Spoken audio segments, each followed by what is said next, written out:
Welcome to Happy Death Day. Yo, imagine walking into a restaurant kitchen today.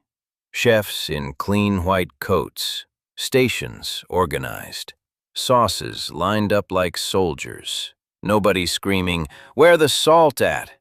Yeah, you can thank Auguste Escoffier for that. Before him, kitchens were straight up chaos. We talking food flying, no system, chefs beefing like it's a rap battle. This man pulled up and said, "Nah, we running this like the military now." And just like that, fine dining got a general. Let's cook. Born in France, 1846, little Auguste didn't grow up dreaming about Michelin stars. Them didn't even exist yet. At 13 years old, they sent him to work in a restaurant kitchen. 13. Most of us at 13 can't even microwave without supervision. Young Escoffier in there, oui chef, burning his fingers, learning sauces, getting yelled at in French. And kitchens back then? Bruh, no hygiene rules, no systems, no respect. It was less fine dining and more food fight, the workplace edition. But Escoffier wasn't just trying to survive. He was watching, studying, plotting. Then life said, "You like pressure? Cool, here's a war." He joins the French army during the Franco-Prussian War. Now, instead of cooking for rich folks, he cooking for soldiers in the field. And that's where something clicks in his brain. You can't run a kitchen like chaos. You need systems. You need organization. You need timing. Basically, war turned him into a logistics mastermind with a chef's hat. He learned food preservation, planning, and how to feed a lot of people efficiently. Man came back from war like, "Y'all cooking like animals. I got a better way." Now Escoffier links up with hotel legend César Ritz. This duo? Straight-up avengers of luxury hospitality. They take over fancy hotels in Europe, like the Savoy in London. And here's where Escoffier changes the game forever. Before Escoffier, everybody doing everything. People yelling, "No rolls, pure madness." Escoffier said, "Bet. We splitting this like positions on a basketball team." Boom, the Brigade system. Now you got sauce chef, fish chef, meat chef, pastry chef. Everybody got a job. Everybody stays in their lane. No more, "Who made this sauce? I thought you did it." Nah, now it's, "Chef de sauce, explain yourself." He turned kitchens into organized machines. Modern restaurants still use this system today. Bro basically invented the restaurant assembly line, Henry Ford for food. Escoffier wasn't just about order, he upgraded the menu too. Back then, rich people meals were ridiculous, like 15+ courses just to flex. Escoffier said, "Why we doing all that? Make it elegant, make it balanced." He simplified menus, focused on quality, and made food feel like art, not just overeating Olympics.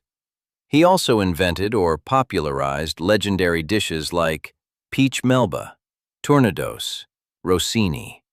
Man was basically the DJ Khaled of French cuisine. Another sauce. Here's something wild. Kitchens used to be dirty. Sweaty cooks, smoking near food, no uniforms. Escoffier said, "Absolutely not." He pushed clean uniforms, quiet kitchens, professional behavior. Bro turned chefs from loud kitchen pirates into respected professionals. Before him, chefs had low status. After him, chef became a career with pride. He didn't just elevate food, he elevated the people making it. Then this man drops a book. Not just any book, Le Guide Culinaire, basically the Bible of French cooking. Thousands of recipes, systems, techniques. Culinary schools still use it. That's like dropping an album in 1903 and it's still charting today. Man said, "Here's the blueprint, don't mess it up." Escoffier cooked for royalty, millionaires, politicians. He made luxury hotels famous for food. Before him, hotels equals place to sleep. After him, hotels equals, "Yo, we staying there 'cause the food fire." He basically helped invent luxury dining culture. All them fancy hotel restaurants today? Yeah, they walking in his footsteps. Now let's keep it real. He wasn't some soft-spoken saint. He was strict, demanding, military mindset. You mess up the sauce? He not yelling, but you feel that disappointment. That quiet French judgment hits harder than screaming. Also, some financial drama later in life, accusations, controversies. But nothing erased his culinary legacy. Even legends got messy chapters. Escoffier retires, but his influence never does. Restaurants worldwide still using his systems. Chefs still learning his methods. He passed away on February 12, 1935. And the wild part? His wife died the same day. Talk about a real-life ride or die. Man fed the world, then dipped out the same day as his partner. Poetic, but also emotionally devastating. Every time you see a professional kitchen, a chef in a white coat, a menu that makes sense, a fine dining experience, you seeing Escoffier's fingerprints. He didn't just cook food, he organized an industry. He made chefs respected. He made kitchens efficient. He made dining elegant. Man turned cooking into a profession with structure instead of a chaotic food free-for-all. That's legendary status. And that right there was the life of the man who turned kitchen chaos into culinary choreography, the sauce boss himself, Auguste Escoffier. From army camps to royal banquets, my guy didn't just cook meals. He built the blueprint for how the world runs a kitchen. Chefs in clean coats, organized stations, menus that actually make sense? Yeah, that's Escoffier still running things from the afterlife like, no, that garnish is wrong.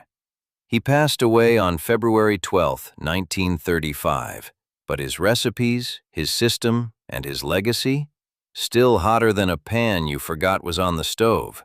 So today we raise a glass, a fork, or at least a microwaved snack. Happy Death Day, Chef. Subscribe for tomorrow's Death Day. And remember, death is guaranteed. History is optional.